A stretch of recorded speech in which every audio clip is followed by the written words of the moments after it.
আমি নিজে যতটুকু পড়েছি, আলা লাহুল খালকু ওয়াল আমরু ইনিল হুকমু ইল্লা লিল্লাহ, এরকম 8টা আয়াত সরাসরি কোরআনের বিরুদ্ধে ওরা কলম ধরেছে।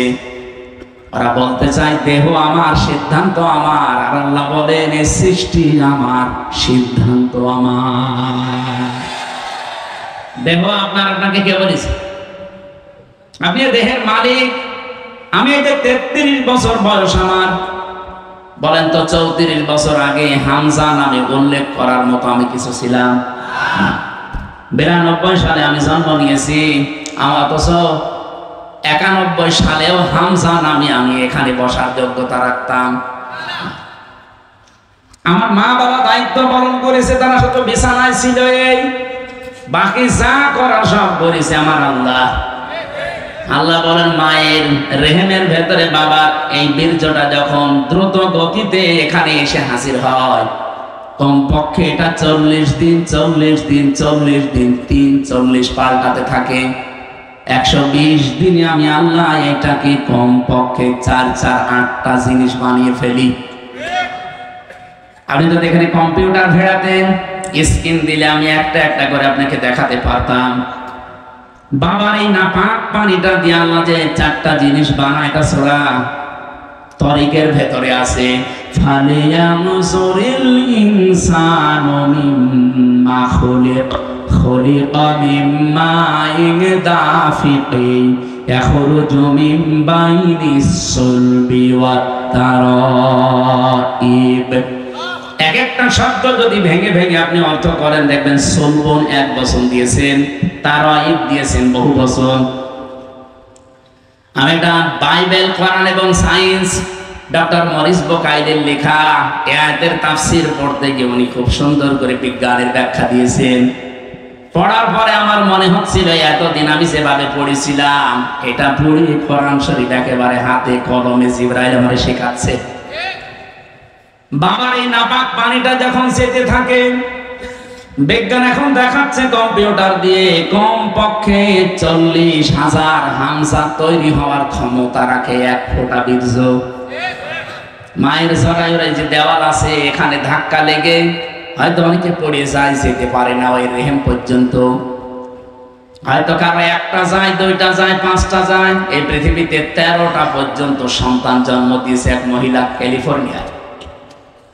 এর উপরে আর কেউ পারে নাই। বলেন তো 40,000 মানুষ একটা ফোঁটার ভেতরে আমার আল্লাহ লুকিয়ে রেখেছে। যদি মায়ের পেটে জায়গা থাকতো, আমার আল্লাহ 40,000 সন্তান ওখান থেকে বের করতো। আমি ওই দিন থেকে যে প্রতিযোগিতা আরম্ভ করেছি, আমাকে কেউ হারাতে পারে নাই। আমার নিজেরই ভাই বোন, কিন্তু 40,000-এর ভেতরে মাত্র আমি হামজা একা বেঁচেছিলাম। বাকি 39,999 জন সব ওই দেওয়ালের সাথে ধাক্কা লেগে মরে গেছে। আল্লাহ পাক ওখানে আমাকে নিয়ে প্রথম 40 দিনে সুম্মা খালাকনান নুতফাতা আলাকাতান ফাখালাকনাল আলাকাতা মুদগাতান ফাখালাকনাল মুদগাতা ইযামা ইলা আখির আয়াত। সূরা মুমিনুনের ভেতরে আছে। আল্লাহ পাক বলেন আমি নিজে ওইটা দিয়ে 4টা জিনিস বানাই, চুল, রগ, হাড় আর পর্দা। আর মায়ের রেহেমের যে কারারিম মাকিন বলা হয়, যেখানে হাতের স্পর্শ লাগে না, এই জায়গায় একটা থলি আছে, নাপাক পানির থলি। এইটা দিয়ে আমি আল্লাহ 4টা জিনিস বানাই, রক্ত, গোশত, চর্বি আর চামড়া। 8টা জিনিস এক হয় 120 দিনের ভেতরে। তখন আমি আল্লাহ নিজের পক্ষ থেকে কমপক্ষে 5টা জিনিস আমার বান্দার জন্য দান করি। وَجَعَلَ لَكُمُ السَّمْعَ وَالْأَبْصَارَ وَالْأَفْئِدَةَ ইলা আখির আয়াত। এই তথ্যটা আছে সূরা নাহলের ভেতরে 14 নম্বর পারা, 14 নম্বর পৃষ্ঠা, 13 নম্বর লাইনের 78 নম্বর আয়াতের মাঝের অংশে আছে। আল্লাহ বলেন শ্রবণ শক্তি, দর্শন শক্তি, বাক শক্তি, আকেল শক্তি আর ঘ্রাণ শক্তি, এই 5টা আমি আল্লাহ আমার রব নামের কারণে করে ভিক্ষা দিয়েছি। যদি একটা কম দিতাম, দুনিয়ায় তুই আসতিস, কিন্তু পূর্ণাঙ্গ হয়ে না, অপূর্ণাঙ্গ হয়ে। বলেন তো রব নামের কারণে যে 5টা জিনিস আল্লাহ দয়া করে আমারে দিলেন, যদি দর্শন শক্তি না দিত তাহলে আমি আসতাম কিন্তু কানা হয়ে। অনেক কানা মানুষ আসে না? বলেন বলেন। আল্লাহ পাক যদি বাক শক্তি না দিত কথা বলা, তাহলে আমি আসতাম কিন্তু বোবা হয়ে। আমাকে যদি আল্লাহ শ্রবণ শক্তি না দিত আমি আসতাম কিন্তু কালা হয়ে। যদি আকেল শক্তিটা না দিত আসতাম কিন্তু পাগল হয়ে। অনেক পাগল আসে না?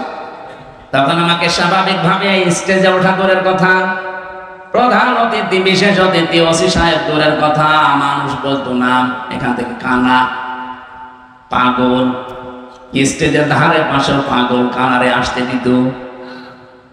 একটুখানি এই জায়গায় নিজেকে নিয়ে ভাবেন আল্লাহ কি দয়া আপনার উপরে করলেন। এই জন্য মানুষের ওই দুর্বল জায়গায় আল্লাহ কোরআনে যেখানেই উনি ইঙ্গিত দিয়েছেন এমন শব্দ ব্যবহার করেছেন যেটা আল্লাহরও বিশ্বাস হতে চায় না। সূরা বাকারা 27 নম্বর আয়াতে দেখবেন, 28 নম্বর আয়াত আল্লাহ রাব্বুল আলামিন বলেন কাইফা তাকফুরুনা বিল্লাহি ওয়া কুনতুম আমওয়াতান ফাআহইয়াকুম সুম্মা ইউমীতুকুম সুম্মা ইউহয়ীকুম সুম্মা ইলাইহি তুরজাউন। মানুষ আমার সাথে নাফরমানি করে কি করে? আমার বিধান মানতে চায় না, ও এত সাহস পায় কি করে?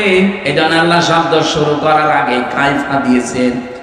এখানে যারা আরবি গ্রামার বোঝেন, যারা বালাগাত মানতে পড়ে পড়ায়, ওদের জিজ্ঞাসা করেন কাইফা শব্দটা কমপক্ষে 29টা অর্থে ব্যবহার হয়। আমি সামারাইজ করে 19টা অর্থে পেয়েছি। এর ভেতরে 13 নম্বর একটা কায়দা বালাগাত মান থেকে আছে। কাইফা শব্দ সেন্টেন্সের আগে ব্যবহার করা হয় এই জন্যে যেটা আল্লাহর বিশ্বাস হতে চায় না।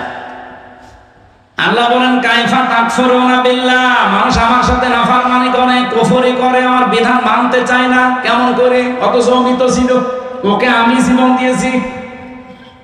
আল্লাহরও বিশ্বাস হচ্ছে না যে লোকটা আমার সাথে কুফরি করতে পারে। এখানে শব্দ দিয়েছেন কাইফা। এজন্য মানুষ আমরা যখন কুফরি করি, আল্লাহর নিয়ামতের শুকরিয়া আদায় না করে নাফরমানি করি, তখন আল্লাহ আশ্চর্য হয়ে থাকে যে কি এও আমার সাথে নাফরমানি করতে পারে। অথচ কি ছিল? মৃত ছিল। বলে বলে ওখান থেকে আমি আল্লাহ 6 মাসের পরে ওরে জীবন দিলাম। বিজ্ঞান এখন দেখাচ্ছে মানুষের মায়ের পেটে 6 মাসের আগে পর্যন্ত কিন্তু জীবন দেওয়া হয় না। এর আগে বিভিন্ন স্ট্রাকচার তৈরি করা হয়। 360টা হাড় দিয়েছেন আল্লাহ, জোড়া দিয়েছেন। 9768 প্রকার চামড়া দিয়েছেন শরীরে। এক এক জায়গার চামড়ার গুণাগুণ এক এক রকম। কমপক্ষে আপনার বিভিন্ন জায়গায় যে চামড়াগুলো আছে, চামড়ার সাথে এমন কিছু সেট করা আছে, এই যে শুধু এই চামড়াটুকুতে 153টা রগ দেওয়া আছে, রেখা। পৃথিবীর আজ পর্যন্ত কোন মানুষের এই জায়গাটা একজন আর একজনের সাথে মেলে নাই, কিয়ামতের আগে মিলবেও না। 153টা রেখা যদি কেটে যায়, আবে আপনার দেখবেন ঠিক হয়ে যাবে। আমার এই জায়গাটায় ছোটবেলায় একবার কাজ ঢুকে নষ্ট হয়ে গিয়েছিল।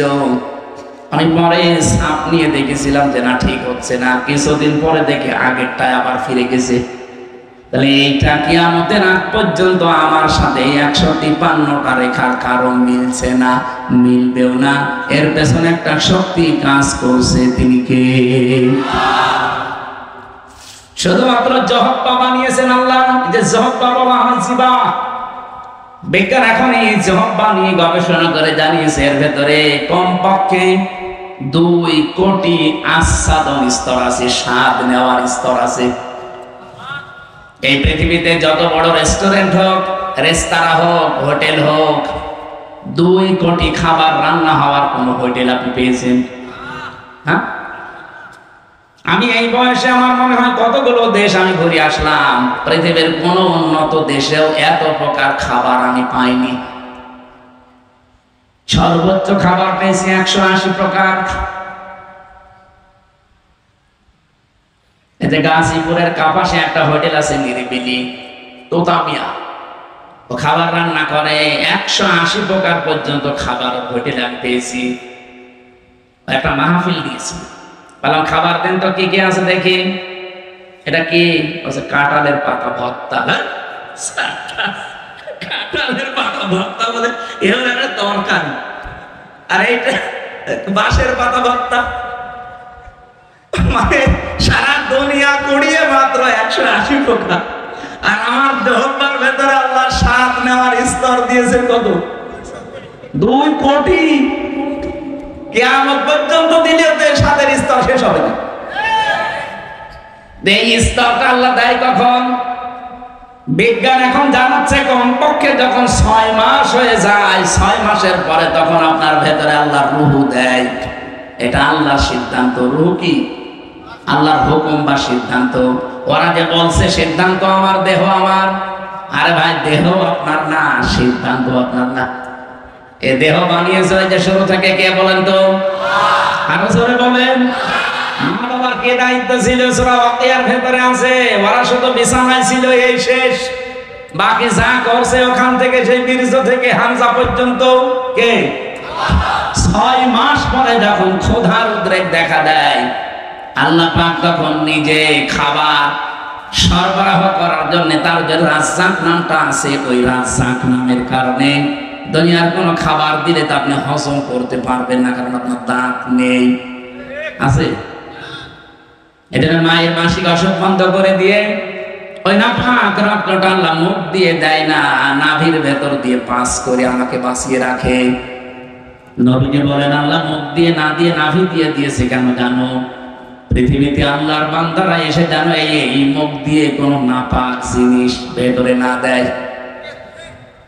অথচ আমরা আল্লাহর এমন বান্দা আছে, আল্লাহ মায়ের পেটের ভেতরে মুখটা পবিত্র রেখে দিয়েছে, নাপাক রক্ত মুখ দিয়ে দেয়নি, নাভি দিয়ে দিয়েছে। অথচ এসে এখানে কত মানুষ এই মুখে নাপাক জিনিস দেয়। বলেন তো, সুদের টাকা আর ঘুষের টাকা এটা পাক না নাপাক? এখানে কত মানুষ বসে আছে, টাকা ছেড়ে রাখে আর টাকা আসে। এটা কি বলে না? এটা আর একটা নাম আছে। বলেন তো, যে 1000 টাকা যারা ছেড়ে দিয়েছেন, মাসে মাসে 100 টাকা 200 টাকা করে বেশি দেয়, এই কাজে যারা আছেন এই টাকাটা পান, এটা কি নাপাক? নাপাক।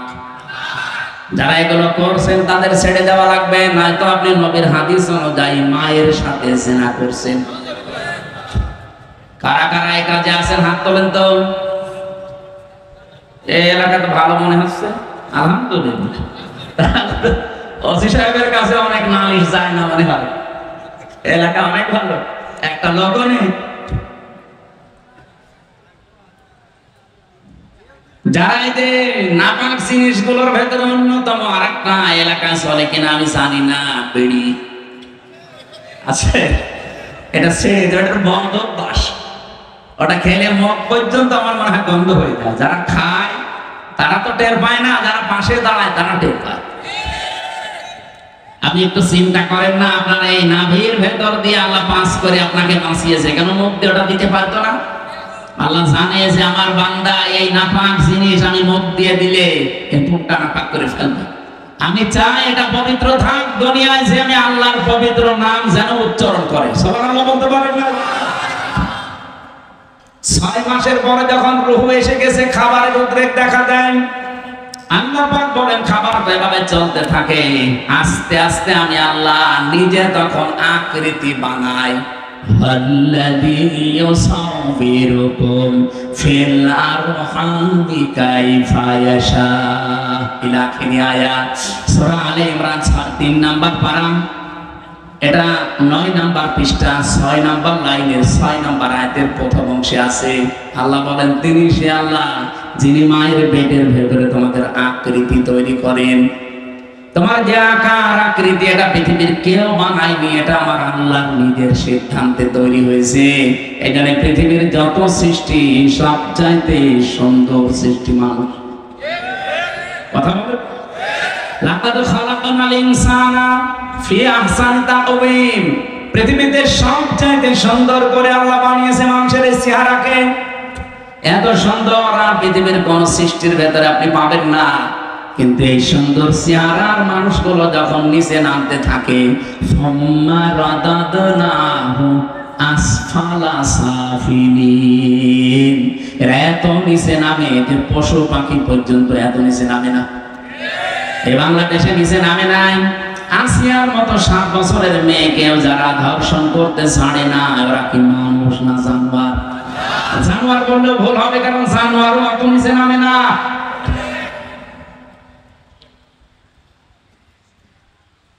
কোরআনে কারিমের সূরা এটা বনী ইসরাইলের ৭০ নম্বর আয়াতের প্রথম অংশে আছে, 15 নম্বর পারা 8 নম্বর পৃষ্ঠা প্রথম নম্বর লাইনে আছে। এটা আমি শিক্ষা দেওয়ার জন্য বলছি।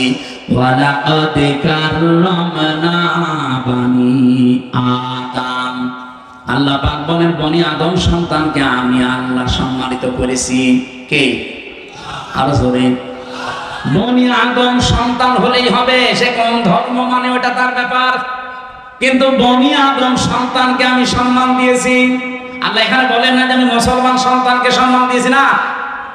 বনি আদম সন্তান যারা মানুষ পদবাচ্য বিবেচিত যারা, তাদের সম্মান দিয়েছে কে? কিন্তু দুঃখজনক হলেও সত্য, এই বাংলাদেশে এই সম্মানিত সৃষ্টি মানুষের সম্মান নিয়ে সবচাইতে বেশি ছিনিমিনি খেলা হয়েছে। ৫৪ বছর তো বটেই, ১৫.৫ বছর আরো বেশি। আমরা চাই আগামীতে এই সম্মানিত সৃষ্টি আল্লাহ যাদের সম্মান দিলেন, এই বনি আদম সন্তানের সম্মান নিয়ে কেউ যেন ছিনিমিনি খেলতে না পারে। আমার কথার অর্থ আপনি বুঝেছেন? আপনি না বুঝলেও এরা বুঝেছে। আগামীতে কেউ যেন এদের সম্মান নিয়ে ছিনিমিনি খেলতে না পারে, সেই ব্যবস্থা করা লাগবে। যারা এই ব্যবস্থা ভেঙে দিয়েছিলেন, ওইটা আবার জোড়াতালি দেওয়া লাগবে। আল্লাহর কথা তো অনেক ওজন, আপনি টের পাননি, আমি অনেক ভেতরে চলে গেছি। এই সম্মানিত সৃষ্টির সম্মান আমরা চাই, এদের শান্তি, স্বস্তি, নিরাপত্তা, কল্যাণ আমার আল্লাহর পক্ষ থেকে।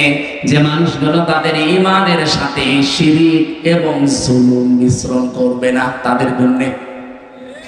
জুলুম কি?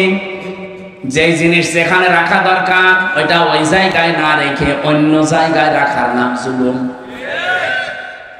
এই যে মাথার এই টুপিটা থাকা দরকার মাথায়, এটা যদি কেউ পায়ের কাছে রাখে, টুপির সাথে জুলুম।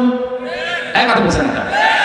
আমার স্যান্ডেল আমি পেছনে রেখে দিয়েছি, এটা থাকার দরকার পায়ের কাছে, এটা যদি আমি মাথায় নিয়ে বসে থাকি, এটা এই স্যান্ডেলের উপরে জুলুম। কারণ যেখানে যার স্থান ওইটা ওই জায়গায় রাখা লাগবে। আল্লাহ পাক এই কোরআনকে পাঠিয়েছেন এই পৃথিবীর ময়দানে সবচাইতে উঁচু জায়গায় রাখার জন্য। বাংলাদেশে সবচাইতে উঁচু জায়গা এখন সংসদ। এক কথা বলছেন, আমরা চাই এই কোরআন সংসদে যাক। অধ্যাপক মুজিবুর রহমানের মতো মাত্র ৩০০ এমপির ১৫১ জন যদি সামনে এই নির্বাচনে কোরআন বুকে নিয়ে যেতে পারে, এটা উপরে উঠে যাবে। কি এই কথা বলে না কেন? ৩০০ জন লাগবে না, মাত্র ১৫১ জন অধ্যাপক মুজিবুর রহমান আমরা চাই, যারা কোরআন বুকে নিয়ে যেতে পারবে। আর সংসদের প্রথম অধিবেশনে তারা বিল আনবে। মাননীয় স্পিকার, আমরা নামাজের আর যাকাতের বিল চাই। উনি যখন বলবে হাত তোলেন, ১৫১ জন যদি হাত তুলে ফেলে, ওই দিন নামাজটা কায়েম হয়ে যাবে দেশে, যাকাতটা সরকারি ভাবে কায়েম হয়ে যাবে। তখন আর নামাজের ওয়াজ, যাকাতের ওয়াজ করা লাগবে না। ভালো কাজগুলো সব আইন পাশের মাধ্যমে চালু হয়ে যাবে। অন্যায় কাজ, অবৈধ কাজ সব আইন পাশ করে বন্ধ করে দেওয়া হবে। সূরা হজের এই ৪০-৪১ নম্বর আয়াতে 4টা কর্মসূচি আছে। আমরা চাই মানুষের শান্তি, স্বস্তি, নিরাপত্তা, জুলুম থেকে বাঁচার জন্য এই 4টা কাজ আর রাষ্ট্রীয়ভাবে জারি হোক। ৫৪ বছরে যারা গেছে জারি করে নাই, এবার যারা যাবে তারা যেন করে, সেই ব্যবস্থা করে দেওয়ার দায়িত্ব ফেরেশতাদের। তাদের বলুন, আমি যে আয়াতের শেষ অংশ পড়েছিলাম এই সংক্রান্তই আমি এসেছি এবার জায়গা মতো। আল্লাহ পাক বলেন, কাবুরা আলাল মুশরিকিনা মা তাদউহুম ইলাইহি। আমি কমিশনের এটা বাদ দিয়ে দিলাম। আমি একটা শিক্ষা দিতে চেয়েছিলাম, আমার মনে হয় আপনারা বুঝে ফেলেছেন যে দেহ আমার, সিদ্ধান্ত আমার, এটা আল্লাহর সাথে শিরিক। কারণ দেহ আমার না, সিদ্ধান্ত আমার না। দেহ আল্লাহ বানিয়েছে, সিদ্ধান্ত তার। ওটা সূরা আরাফের 54 নম্বর আয়াতের মাঝের অংশে আছে, আপনি বাড়ি যেয়ে তাফসীরে দেখে নিন। আমার আয়াত হচ্ছে সূরা শুরা, সূরা শুরা 13 নম্বর আয়াতের শেষের অংশ। আমরা যদি সত্যি এই দেশে 151 জনকে সংসদে পাঠাতে চাই যারা বুকে কোরআন নিয়ে প্রবেশ করবে, এই কথা শুনলে সবচাইতে বেশি রাগ করবে মুশরিকরা। এই জন্য কাবুরা আলাল মুশরিকিনা মা তাদউহুম ইলাই। হে নবী, আপনি যেদিকে ডাকতেছেন মানুষকে, যে আকিমুদ্দিন, যেটা অধ্যাপক সাহেব পড়ছিলেন, নামাজের মতো, রোজার মতো, যাকাত দেওয়ার মতোই ফরজ হচ্ছে আল্লাহর এই জমিনে আল্লাহর বিধানটা কায়েম করা। এই পৃথিবীতে যত নবী আল্লাহ পাঠিয়েছেন, শুধু 2 জন নবী বাদ দিয়ে প্রত্যেক নবীর উপরে তাদের আসল মিশন আর ভিশন ছিল এইটা, আকিমুদ্দিন ওয়ালা তাতাফাররাকু ফি, দিন কায়েম করো, কোনো ফতোয়াবাজি করবে না। এই বাংলাদেশে এরকম একটা পরিবেশ তৈরি হচ্ছে, দল মত জাতি বর্ণ ধর্ম নির্বিশেষে সবাই গোবিন্দ পরামানিকের মতো মানুষ বলছে এই দেশে ইসলাম কায়েম হলে আমরা সবচাইতে নিরাপদে থাকতে পারবো। আপনি কি বলছেন? কি সেটা হিন্দু মানুষ যদি কথা বলতে পারে? সেদিন গাইবান্ধায় হিন্দু এক পুরোহিত, আপনারা দেখেছেন, আমিরে জামাতের আগে বক্তব্য দেওয়ার সময় বলেছে এই দেশে যদি ইসলাম যায় ক্ষমতায়, এদেশের অন্যান্য ধর্মের মানুষরা সবচাইতে বেশি নিরাপদে থাকতে পারে। তারা অলরেডি এখন বুঝে ফেলছে।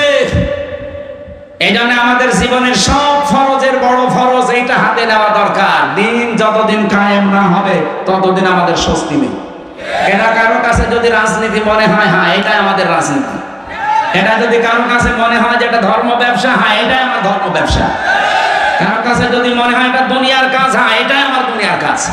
কারণ আমার এই কাজ দিয়ে আমি আখিরাত তৈরি করতে চাই। আমি একা না, আমার চাইতে বড় বড় যারা, আপনি তাকান, শারাআ লাকুম মিনাদ-দ্বীন মা ওয়াসসা বিহি। ওয়াসসা মানে কি? শক্তিশালী উপদেশ। আল্লাহ বলেন শারাআ লাকুম মিনাদ-দ্বীন, আমি নির্ধারিত করে দিয়েছি, নির্দিষ্ট করে দিয়েছি, নির্ধারণ করে দিয়েছি তোমাদের জন্য আমার দ্বীনকে, মা ওয়াসসা বিহি। শুধুমাত্র এতটুকু বলে আল্লাহ শেষ করে দেননি। আল্লাহ বলেন আমি শক্তিশালী উপদেশ দিয়েছি নূহকে। হে নবী, আপনাকে দিলাম যেমন মুসাকে, ঈসাকে, ইব্রাহিমকে একই নির্দেশ দিয়েছিলাম। আমি আয়াতের তাফসীর পড়তে গিয়ে দেখেছি এই পৃথিবীতে যত নবীকে আল্লাহ পাঠিয়েছিলেন, এক একজন নবীর শরীয়ত ছিল আলাদা আলাদা, কিন্তু দ্বীন ছিল এক। আমার কথা বুঝেন? পৃথিবীর যত নবীকে আল্লাহ পাঠালেন প্রত্যেকটি নবীর দ্বীন ছিল এক, কিন্তু শরীয়ত আলাদা আলাদা। এটা বোঝাতে গিয়ে আমি তাফসীরে একটা উদাহরণ পেয়েছি। এদিকে তাকান, একজন বাড়িওয়ালা 5 জন কর্মচারী রেখেছেন, এক একটা কর্মচারীর কাজ আলাদা আলাদা। মালিক কয়জন? আর জোরে। কিন্তু কাজ যাদেরকে 5টা কর্মচারী আলাদা আলাদা দিয়েছে, প্রত্যেকটা অর্ডারের উপরে মালিকের যেহেতু হুকুম আছে, প্রত্যেকটা হুকুমের দাম আছে না নেই? তারা তো প্রত্যেকেই মালিকের কর্মচারী। কাজ এক একজনকে এক একটা ভাগ করে দিয়েছে। কেউ বাজার করবে, কেউ বাড়ি ঘর ঝাড়ু দেবে, কেউ দারু আনতে করবে। আল্লাহ পাক বলেন আমি মালিক, আমি দিন একটাই পাঠিয়েছি, কিন্তু এক এক নবীর শরীয়তে, জীবন বিধানের ভেতরে আলাদা আলাদা নিয়ম দিয়েছিলাম। আমাদের নবী মুহাম্মদ রাসূলুল্লাহকে আল্লাহ যে শরীয়ত দিয়েছেন, আদমকে সে শরীয়ত দেয়নি। হযরত ঈসাকে যে শরীয়ত দিয়েছে, মুসাকে সেটা দেয়নি। কিন্তু লক্ষণীয় বিষয় একটা, যত নবী এসেছে দিন সবার কিন্তু এক ছিল, আর সবাইকে আল্লাহ নির্দেশ দিয়েছে আনাকিমুদ্দিন, দিন কায়েম করো। তাফসীরে আমি 2টা জিনিস এখান থেকে আরো ফলো করে পেয়েছি। এইদিকে তাকান, দিন যতদিন পর্যন্ত কায়েম না হবে তোমার ব্যক্তি, পরিবার, সমাজ, রাষ্ট্র, এলাকায়, আবার শুনুন, দিন যতদিন কায়েম না হবে তোমার এলাকায়, তোমার ব্যক্তিতে, পরিবারে, সমাজে, রাষ্ট্রে, যতদিন পূর্ণাঙ্গ দিন কায়েম করা সম্ভব হবে না, ততদিন পর্যন্ত যতটুকু দিন আছে অতটুকুই টিকিয়ে রাখার জন্য চেষ্টা করা লাগবে। না আমি বোঝাতে পারিনি, এটা একটু কঠিন। দিন এখনো বাংলাদেশে যেহেতু কোরআনের 500 আইন আছে, একটাও কায়েম নেই। আছে? হ্যাঁ, কিছু কিছু আছে হালকা। এই যে পারিবারিক আইন, যেটা বিবাহ শাদী, এটা ইসলাম দেখেই হয়। আমাদের জমি জায়গা বন্টন এটা ইসলাম দেখেই হয়। কথা বলছেন না নাকি অন্য কোনো নিয়ম নীতি মেনে করি আমরা? হ্যাঁ, সে ব্যক্তিগত কিছু মানুষ আলাদা আলাদা করতে পারে, সেটা আলাদা, কিন্তু আমরা অধিকাংশ মানুষ অন্তত পারিবারিক জীবনী আইনগুলো এখনো আছে। তাহলে যতদিন পর্যন্ত পূর্ণাঙ্গ দিন এই দেশে কায়েম না হবে ততদিন পর্যন্ত অন্তত যতটুকু দিন আছে এইটাকে টিকিয়ে রাখার জন্য চেষ্টা করা লাগবে।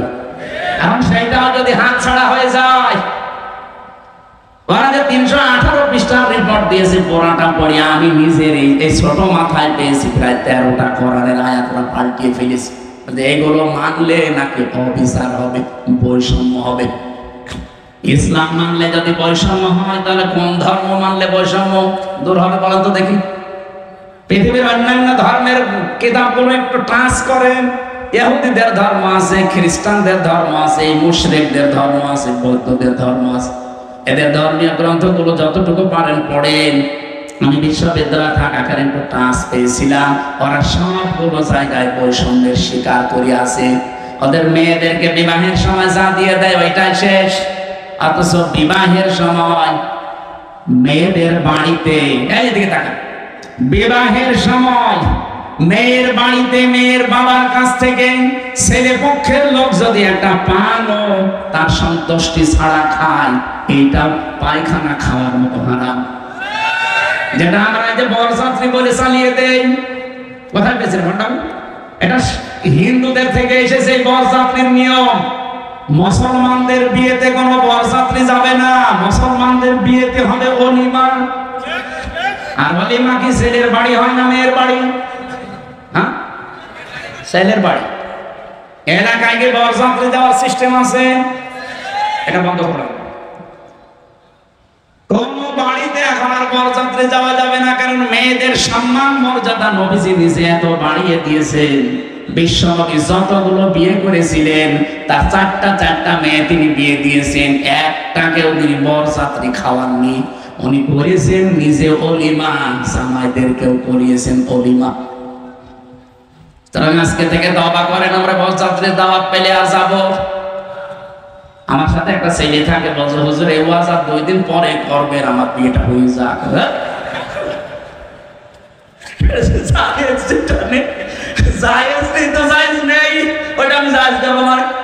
আজকে থেকে হারাম, এতদিন নাই না জেনে খেয়েছি, এখন আমরা আর খাবো? বরযাত্রী যাবে? ওলিমা করেন, আমি রাজি আছি, দরকার 5 দিন ধরে খাওয়ান, অসুবিধা নেই। সম্মানিত মা বোনেরা, আপনাদের এই জায়গায় নারী কমিশন হাত দিয়েছে। কত সম্মান আল্লাহ কোরআনে কারিমে নবীজির হাদিসে সূক্ষ্ম ভাবে আল্লাহ দিয়েছেন। যদি আপনার নিজের সম্মান আপনি বুঝতেন, নিজের এই মর্যাদা ফিরে পাওয়ার জন্য আন্দোলন করতেন। আর ওরা কি কমিশন বানিয়েছে, নারীদের আরো ঠকিয়েছে। ওরা বলে যৌনকর্মী যারা তাদেরকে শ্রমিকের মর্যাদা দেওয়া লাগবে।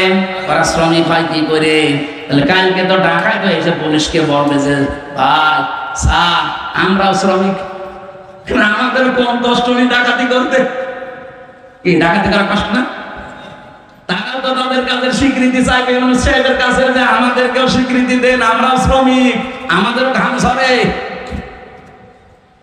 এটা না করে যদি ওনারা এই যে 1 লক্ষ যৌনকর্মী আছে সারা বাংলাদেশ মিলে সরকারি জরিপ, এই 1 লক্ষ মানুষকে, ওই মানুষগুলো সরকারি ভাবে যারা টাকা বিভিন্ন জায়গায় ব্যাংকে পড়ে থাকে, ছাতা পড়ে যায়, কেউ জানে না, ওই টাকাগুলো নিয়ে নেন। যাকাতের মাধ্যমে হোক, এককালীন দানের মাধ্যমে, কাজ জোর করেই নেন, দরকার টাকা পড়ে থাকবে কেন? কায়দা একমনা দৌলাতাম বাইনাল আগনিয়াই মিনকুম। আল্লাহ বলেন আমি চাই না এক জায়গায় অর্থ সম্পদ টাকা পয়সা জমা হয়ে থাক, এটা ছড়িয়ে যাক, এটা কাজে লাগুক। সুতরাং এই টাকাগুলো আমার মনে হয় রাষ্ট্রীয় ভাবে সব আদায় করে 1 লক্ষ মেয়েদের পুনর্বাসন করা দরকার। কে কথা বলে না কেন? 2টা করে গরু কিনে দেন, 5টা ছাগল কিনে দেন, অথবা সেলাই মেশিন কিনে দেন, এমব্রয়ডারি করার জায়গা করে দেন। ওরা নিজেরা হালাল কর্মজীবন তৈরি করে সংসার করে দুনিয়ায় সম্মানের সাথে বেশি থাক। খুব বেশি মাত্র 1 লাখ আছে সারা বাংলাদেশ মিলে। গোপনে গোপনে যেগুলো আছে ওগুলো বাদ দিলাম। এই কাজ আপনারা কোন নিয়মে লিখলেন? এটা কোরআনের বিরুদ্ধে আছে। এমনকি মানব অধিকারের বিরুদ্ধে। যারা এই যে রাজবাড়ী গলন্দ ঘাটে যারা কাজ করছে, যশোরে কাজ করছে, নারায়ণগঞ্জে কাজ করছে, এই মানুষগুলো যারা যায় এখানে, এরা কি মানে নিয়ম নীতি মেনে যায়? আপনারা ওসব বসবেন না, তাদের বলার দরকার নেই। এই কাজগুলো যারা করছেন কিছুদিন পরে দেখবেন এদের HIV এইডস হবে। আপনি দেখেন জাতিকে ধ্বংস করার রাস্তায় নামিয়ে দিচ্ছেন। আমি আর নিচে নামতে পারতাম, নামলাম না। বাস্তবতা এটাই, মেয়েদের যে সম্মান ওরা আসলে বোঝে না। ওরা নিজেরা তো আমার মনে হয় মেয়ে না। ওদের 10 জনের চেহারা দেখলাম টিভির পর্দায়, একটাকে আমার মেয়ে মনে হয় না। মেয়েদের তো একটা কাটিং কুটিং থাকে, এবার কোন কাটিং এর মেয়ে লোক? এখানে যারা পুরুষ মানুষ আছে, আমার মনে হয় আমি আওয়াজ দিলাম যে পুরুষ যারা পুরুষ প্যান্ডেলে আসে, মহিলা যারা মহিলা প্যান্ডেলে যান। আর যারা যে বিড়ি খেয়ে বেড়াচ্ছে, ওরা কি? ওরা পুরুষ না মহিলা না, ওরা কি? হিজড়া। আমার মনে হয় 10 জন যে কমিশনে আছে, এগুলো একটা মেয়েরও না পুরুষও না, ওই হাফ। এই জন্য উল্টা পাল্টা রিপোর্ট দিয়েছে। এদের রিপোর্ট মানা তো দূরের কথা, এই কমিশন বাংলার মানুষ মানে না। কথা বলেন না কেন? এদের কমিশন যদি মেনে এই বিবেক বহির্ভূত কাজ করা হয়, এমন দাবানল চলবে না। ওরা তো 112টা মেশিন দিয়েও পারছে না, আপনি সারা দুনিয়া এনেও পারবেন না। আমি ইঙ্গিত দিলাম, আশা করি আপনি বুঝেছেন। এরকম কোন বিবেক বহির্ভূত কাজ এই দেশে আমরা কেউ করবো না, সাপোর্টও করবো না। তাহলে ভুল সিদ্ধান্ত আল্লাহ নিজে চাপিয়ে দেবেন, তখন কন্ট্রোলের বাইরে চলে যাবে। আল্লাহ আমাদের হেফাজত করুন। আমরা বলছিলাম দিন যতটুকু আছে এতটুকু টিকিয়ে রাখা লাগবে। এটা একটা আনাকিমুদ্দিন, পূর্ণাঙ্গ যতদিন কায়েম না হয়। যেহেতু এই দেশে এখনো অলিমার সিস্টেম নেই, না আছে আছে কিছু কিছু জায়গায়। স্যার আপনি কি অলিমা করেছেন? আমি একজন করি, এ স্যারে অনেক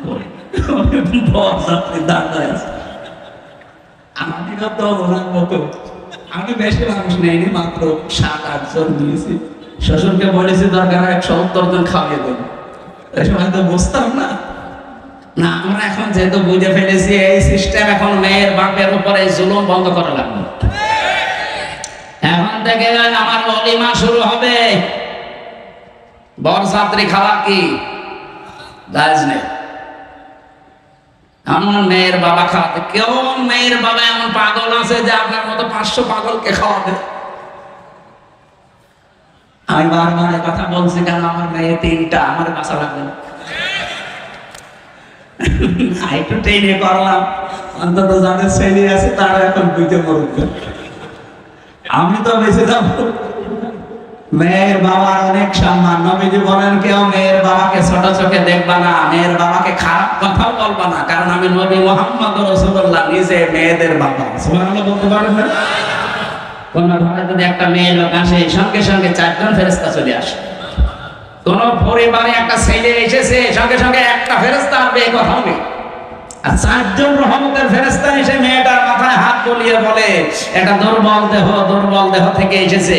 এই মেয়েটাকে যারা আদর ভালোবাসা স্নেহ দেবে, দিন শিখাবে, একাদের খাওয়াবে, পড়াবে, প্রতিপালন করে সব পাত্র দেখে পাত্রস্থ করবে। কিয়ামতের দিন আমি নবী আর ওই মেয়ের গার্জিয়ান এইভাবে পাশাপাশি জান্নাতে থাকবো। কোন ছেলের ব্যাপারে এমন কথা হাদিসে আছে নেই। এই জন্য মেয়ে বলে তারা রাগ করেন, মন খারাপ করেন, করবেন না ভাই। আমি নিজের সহ যাদের মেয়ে আছে, আমরা খুশি হব যে আল্লাহ আমাকে দয়া করে জান্নাতের অধিকারী বানিয়েছেন। বলেন সুবহানাল্লাহ।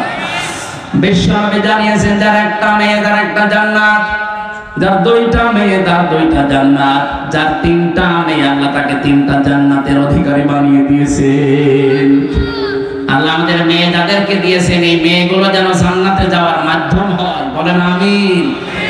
এতে শর্ত কয়টা?